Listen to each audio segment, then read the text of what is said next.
Bahay nyo na ididiretso yung sasakyan. Sumama ka na rin sa kanila. Di mo ba ako sasamahan? Papabayaan mo na lang ba ako dito? Gusto mong samahan pa kita? Eh, hindi ko naman kilala yung mga yan, no?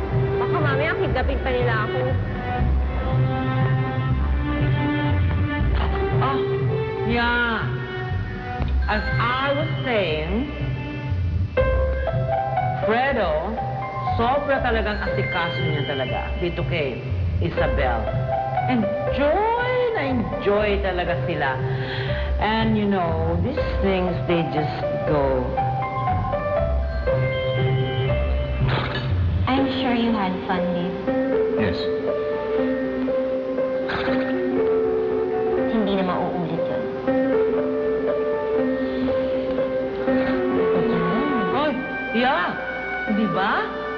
Huwag kang malulungkot dahil kasi talagang panay ang asikaso nga talaga sa'yo ni... Have some more. Ano pa nga ba ito?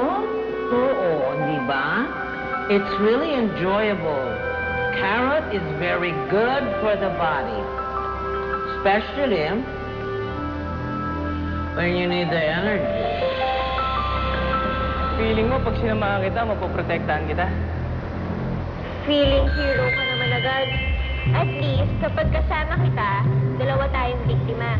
At kapag may kailangan silang patayin, ikaw muna. Ayos ka rin ah. Sige, sasamahan na kita. Kahit sobrang mapapalayo ako sa bahay, gagabihin ako na sobra sa pag-uwi.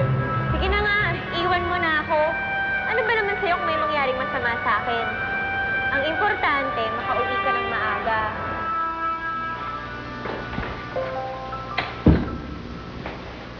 Betty? Ano, Betty? It's Mom Betty to you. Baka nakakalimutan mo. Girlfriend ako ng amo mo.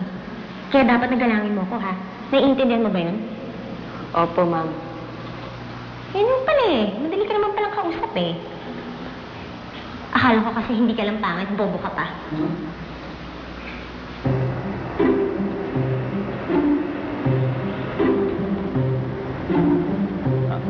Boss, kasya pa po ba kaming dalawa dyan sa tow truck niyo o dito na lang po kami sasakay sa kotse? Dito na sa kotse? Okay.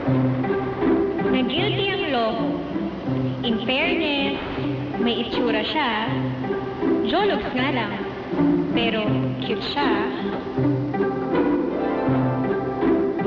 Okay na. Ha? Ano ba? Lalamok na ako. Matagal pa ba yan?